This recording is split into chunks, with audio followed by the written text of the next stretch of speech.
भारत में कुछ कहानियां सिर्फ इतिहास बनकर नहीं रह जाती, वो आने वाले कल के लिए एक प्रेरणा बन जाती हैं। आज हम एक ऐसे ही महान शख्सियत की कहानी को जानेंगे जिन्हें पूरी दुनिया मिसाइल मैन के नाम से जानती है, डॉक्टर एपीजे अब्दुल कलाम। जरा इस बात को सुनिए, ये सिर्फ एक लाइन नहीं, ये उनकी पूरी जिंदगी का फलसफा है। एक ऐसा जीवन जो सोने के लिए नहीं बल्कि उन सपनों को पूरा करने के लिए जिया गया जो किसी को सोने ही न दें। डॉक्टर कलाम का सफर वाकई किसी भी कहानी से कहीं ज्यादा दिलचस्प है। सोचिए, एक छोटे से गांव से निकलकर देश के सबसे बड़े पद तक पहुंचना।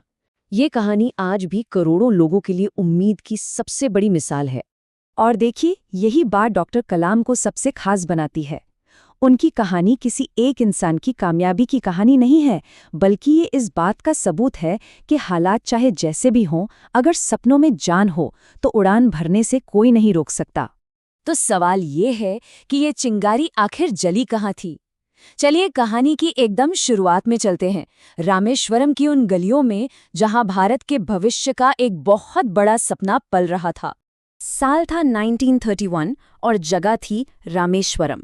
यहाँ एक बहुत ही आम परिवार में उनका जन्म हुआ। हालात इतने मुश्किल थे कि स्कूल के बाद उन्हें अखबार बेचकर घर चलाने में मदद करनी पड़ती थी। लेकिन पैर जमीन पर थे तो क्या हुआ, आंखें तो हमेशा आसमान में थीं। और यही जुनून उन्हें खींचकर मद्रास इंस्टीट्यूट ऑफ टेक्नोलॉजी तक ले गया, जहां से उन्होंने एरोस्पेस इंजीनियरिंग की पढ़ाई पूरी की। और बस यही एक सपना था, आसमान को छूने का सपना। इसी एक सपने ने उनकी मुश्किलों को कभी उन पर हावी ही नहीं होने दिया। और विज्ञान के लिए यही प्यार, यही जुनून उनके महान वैज्ञानिक करियर की पहली सीढ़ी बना। अब आते हैं उनकी जिंदगी के उस हिस्से पर जिसने न सिर्फ उन्हें बल्कि पूरे भारत को दुनिया के नक्शे पर एक नई पहचान दी। साल 1980 ये सिर्फ एक तारीख नहीं थी, ये भारत के अंतरिक्ष प्रोग्राम के लिए एक बहुत बड़ा, एक ऐतिहासिक मोड़ था। यही वो साल था जब डॉक्टर कलाम के नेतृत्व में भारत ने दुनिया को दिखाया कि वो क्या कर सकता है। इस मिशन के प्रोजेक्ट डायरेक्टर थे डॉक्टर कलाम, और उन्हीं की लीडरशिप में भारत ने अपना पहला सैटेलाइट लॉन्च व्हीकल सफलतापूर्वक ऑर्बिट में पहुंचाया। ये एक जबरदस्त कामयाबी थी, एक शानदार शुरुआत। पर कहानी यहीं खत्म नहीं हुई। इसके बाद तो उन्होंने भारत के मिसाइल प्रोग्राम की कमान संभाली। अग्नि और पृथ्वी जैसी पावरफुल मिसाइलों को बनाने में उनका इतना बड़ा हाथ था कि पूरा देश उन्हें प्यार और सम्मान से मिसाइल मैन ऑफ इंडिया कहने लगा। तो एक तरफ थे महान वैज्ञानिक डॉक्टर कलाम, और फिर आता है उनकी जिंदगी का एक बिल्कुल नया अध्याय, जब वो बने भारत के 11वें राष्ट्रपति। उन्हें एक नाम दिया गया था, जनता का राष्ट्रपति। लेकिन ऐसा क्यों? आखिर उनमें ऐसा क्या था जो उन्हें बाकी सबसे इतना अलग और लोगों के इतना करीब बनाता था? देखिए, वो उन राष्ट्रपतियों में से नहीं थे जो सिर्फ राष्ट्रपति भवन तक सीमित रहें। वो सीधे स्कूलों में जाते थे, कॉलेजों में जाते थे, बच्चों और नौजवानों से मिलते थे, क्योंकि उन्हें पक्का यकीन था कि भारत का भविष्य इन्हीं नौजवानों के सपनों से बनेगा।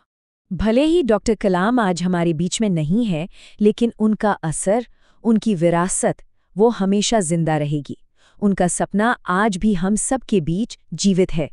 और जिस तरह उन्होंने अपनी जिंदगी जी, उसी तरह वो इस दुनिया से गए भी, प्रेरणा देते हुए। 27 जुलाई 2015 को जब उन्होंने अपनी आखिरी सांस ली, तब भी वो अपना सबसे पसंदीदा काम कर रहे थे, स्टूडेंट्स को लेक्चर दे रहे थे।